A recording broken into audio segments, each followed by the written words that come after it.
From the land grant University in Urbana-Champaign, Illinois, this is the Closing Market Report. It is the 23rd day of March 2026. I'm Extension's Todd Gleason. Coming up, we'll talk about the commodity markets with Curt Kimmel. He's from agmarket.net out of Normal, Illinois. We'll hear from Rod Bain at USDA, where they're celebrating 100 years of USDA radio. He'll take us down a memory lane of sorts, and then we'll turn our attention to the weather forecast as we close out our time together. Mark Russo will join us from EverStream Analytics on this Monday edition of the Closing Market Report that comes to you from Illinois Public Media. Find us online, listen to us on demand anytime you'd like at willag.org. That's WILLAG.org. Todd Gleason services are made available to WILL by University of Illinois Extension. May corn for the day settled at $4.59.5. That was 6 cents lower. July $4.70.5, down 5.5 cents. And December new crop down 4.25 cents at $4.86.5. May soybeans $11.63.5, up 2.25. July $11.79, 2.5 higher. In November, 5.5 higher at $11.46.5. The bean meal down $1.40 at $326.60. Bean oil $65.58, 7 cents higher. Wheat futures soft red in the July down 7.25. That's the harvest month. $6 even the settlement price. The hard red July at $6.18.25, down 3 cents. Live cattle futures at $1.22.5 higher. Finished $234.65. Feeder cattle at $348.35 per 100 pounds, $1.97.5 higher, and lean hogs 7.5 cents lower. They finished at $104.40. Crude oil for the day, $87.49 a barrel, down $10.73. That's in the WTI. The Brent at $95.10, down $11.36. Wholesale price of gasoline at $2.90 down 3 2/10 cents. And the diesel fuel or heating oil at $3.73.5 a gallon. That's just about 50 8/10 cents lower. Now let's turn our attention directly to the marketplace. Curt Kimmel is here. He is with agmarket.net. Hello, Curt. Thanks for being with us today. I'm glad to be here, Todd. What a roller coaster ride today. I want to talk about the roller coaster ride, but can we set the tone with something that happened on Friday? The cattle on feed numbers were released by the United States Department of Agriculture. What did it tell us about the herd size in the United States? Yeah, it's the monthly report on feed 99.8. The trade was looking for 99.3, so pretty well within trade expectations. Placements a little higher expected, 103.7. The trade was looking for 100.2. Then marketing's 93.2 versus 92.6 of the average trade gas. Placements a little higher, but overall numbers still remain relatively tight. Demand remains relatively good. So even if the outside market's kind of jittery and stuff, the beef complex and even the pork complex held in there. But when you look at the outside markets too, if you want to see some consumer confidence or investor confidence, the recording right now, the Dow's up over 900 points. So overall held in there quite well. But too, over the weekend too, we did have another estimates here. The ag market team put out their acreage estimates, Todd. The ag market team thinks corn acreage is going to be about 94.4 million acres versus USDA outlook for them at 94. And of course, last year's corn acres was 98.8. Soybean acreage, the team put together 86.1. The outlook for them is 85 million acres, and last year we had 81.2. But these are subject to change. There was an old saying, buy land because they're not making it anymore, but the USDA's had a different outlook on the last few reports. Let's talk about the marketplace and what happened over the weekend. The Trump administration talking about a 48-hour deadline and then has moved it back to 5 days related to bombing primary power supplies in Iran. That spooked the market a lot. However, it's been backed away, and the market took that really well. It was a wide range, though. 20 cents or thereabouts in the corn, 30 cents in the soybeans. Can you talk to me about this roller coaster you discussed earlier? Yeah. Basically, in the thin volume, there was quite a bit of activity.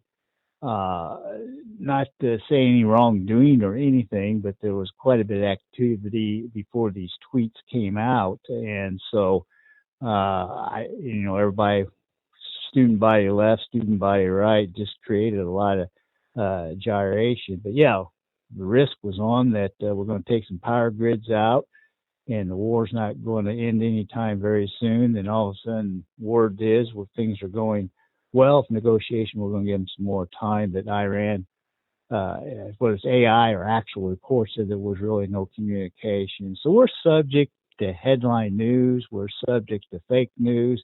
And this is why, you've got to have some type of covered position to have some staying power, because we're going to get whipsawed.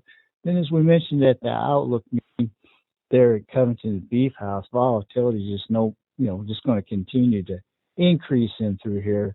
So you got to have some price objectives to pick out ahead of time.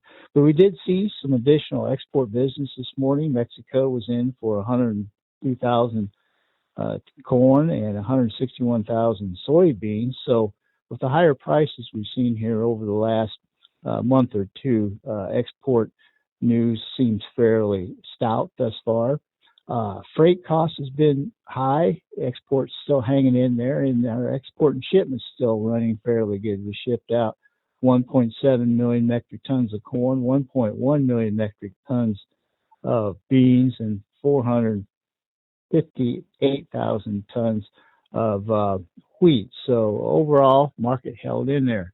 Word of caution, if you look at that corn chart or a crude oil chart, man, we had some pretty nasty reversals to the downside here. There are two ag events taking place in Washington, D.C. One of them should be the announcement of the RVOs, or the renewable volume obligations. The other is a celebration of ag on Friday. What do you make of the two? Boy, that's been, RVO has been an ongoing event. The bean oil markets priced a lot of that in. It's stalled out close to 70 cents. Got some fairly good support on pullbacks to 62, 63. But that's what the trade's been waiting for. Hopefully we've not been in a position here to sell the fact. Bean oil was trading about 49, 50 cents a pound as we came into 2026. And so we've had almost a 20-cent rally in through here. And hopefully that will keep the market in focus here to move forward on future demand. Thank you much. Very good. Take care, Todd. You too. Curt Kimmel is with agmarket.net. Up next, we'll hear from the United States Department of Agriculture's radio service. Rod Bain has been putting together a story celebrating 100 years of radio from USDA. We've heard one of these stories already, and we'll continue throughout this centennial year for that service. Today, I'll interrupt the story from time to time, as this is personal to me, and you'll hear why as we make our way through the program. Now, here's Rod Bain. Think about how much technology has changed over the last century. Mind-boggling. Light speed, particularly the last 2 decades. Those perhaps are some of your initial thoughts. Now in the context of advancing tech over the 100 years of USDA radio, former radio reporter-producer Gary Crawford tends to think, most people don't really care about how we do it, just so we do the job and they hear what they need to hear on the air. Yet, as you listen to this program through your local radio station, or by streaming or download in some capacity, or perhaps use your smartphone to edit various forms of content for social media platforms, consider how USDA distributed radio programs when it first began its operations in 1926. Agriculture Department historian Wayne Connolly says for the popular Aunt Sammy programs, scripts were mailed out to radio stations nationwide to be voiced by local talent. So you'd have a radio announcer up in the Northeast who had a Northeast accent. You'd send a script down to the South, and you have someone reading the script, doing the radio program in a Southern accent. So it's more relatable to the people in that area on the farm and so forth. As national radio networks were established, USDA radio staff provided live and recorded reports during nationally aired and syndicated programs. Former radio and TV service chief Lane Beatty recalled in a 1985 interview distribution of shows like Agriculture USA via audio tape. That became a syndicated program mailed out every week on tape. We added Agri-Tape, a weekly tape service. About 4,000 reels of radio tape go out of that office every week to stations. The mediums used for feature program distribution progressed. Think cassette tapes, compact disc, to today, digital download and streaming.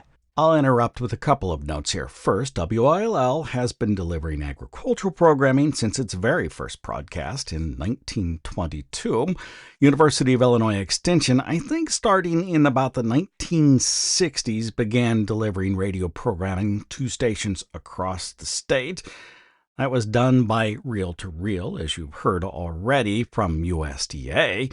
And when I moved from WILL to Extension in 1994, that was my job to produce the Illini Farm Report. 5 feature stories from the college each and every week, duplicated onto reel-to-reel, and then distributed by the U.S. Mail. I looked a bit like Santa Claus sometimes, walking down the hall in Mumford, with 2 full mailbags of those reel-to-reels each and every week. And then finally, those moved to distribution via MP3 file. However, at first, that distribution was really interesting because we were doing it by email. I worked with the RFD network in Bloomington to begin that process in 1998. And more than once, actually many times, on a Friday afternoon, we would crash the full email system at the Illinois Farm Bureau as we were trying to deliver an 8-minute-long MP3 file for them to use on the weekend. Now here's Rod Bain again. In the case of USDA's radio news line, some farm broadcasters such as the Lost Yankee and Rita Frazier of RFD Radio Network recall how stations used to receive stories via the phone lines. One of the overnight engineer's jobs was to call on the phone the USDA 800 hotline number. And so he would have a stack of carts fresh from USDA, and you'd go through them and you'd Gary pick the would ones you say, want. story 1 is the Ag Secretary. They were all a minute or less. Gary Crawford, U.S. Department of Agriculture, Washington. Oh, I remember making those phone calls when I was first working at WILL, even as a student from 1985 all the way through 1994.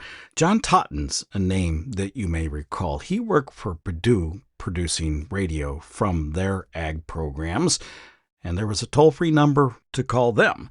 There was also a satellite feed that we would pick up from the BBC with a program called The Farming World. You might recognize that phrase as I use it most days right here on Illinois Public Media's Closing Market Report. It's public radio for the farming world. Now back to Rod Bain and USDA. Speaking of Gary, having served 50 years with USDA Radio, he experienced firsthand the rapid pace of advancing technologies in their equipment. We started out with old, ancient reel-to-reel quarter-inch tape. Used them. And went through the cassette era. Then we went to mini disc. Skip that one. Which was a short-lived audio format. And then finally to digital recorders and flash drives. CD in the middle of that. Laptop computers with audio editing software combined with digital recorders to make up today's field equipment, filing stories from anywhere. Record, edit, and distribute audio by smartphone? The tech is indeed there. But former USDA radio reporter-producer Brenda Curtis recalls in several instances, much more was needed to record an event or file a report. This big aluminum box, what I carried all the equipment in. Oh, I had one of those. Still do. I call it my box of tricks. I would say that box, suitcase, when it was filled, would weigh between 25 and 30 pounds. That was your tape recorders, your tape, extra cords, because you never knew what situation you were going to come upon. Different microphones, different plugs, logs, inputs, outputs, whatever. Weather coverage was at the Secretary's office at USDA headquarters, a farm property across the country,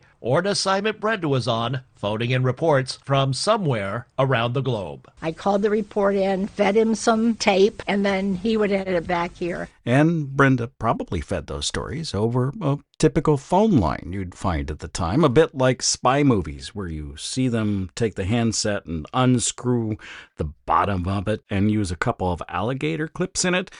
Well, that's part of the box of tricks. Our thanks go to Rod Bain for walking us down this memory lane. Well, my thanks go to Rod for doing that. We'll bring you more of his stories in the future during the centennial year of USDA Radio.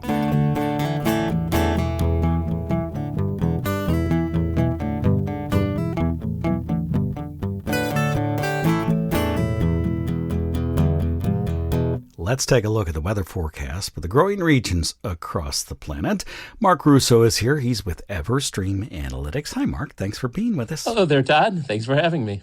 Let's begin in the United States. I'd like to work my way from the southeast to the northwest, across the Delta and the Midwest, and then out to the Plain States.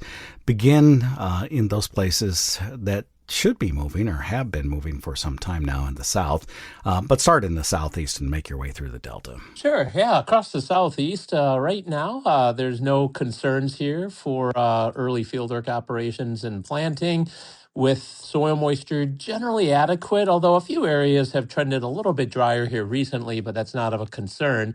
And then it does look like some minor rain activity will work its way in here next week, and so that'll provide a nice little boost of soil moisture for newly planted crops. It's a similar situation across the Delta growing area right now. A few localized areas of dryness, but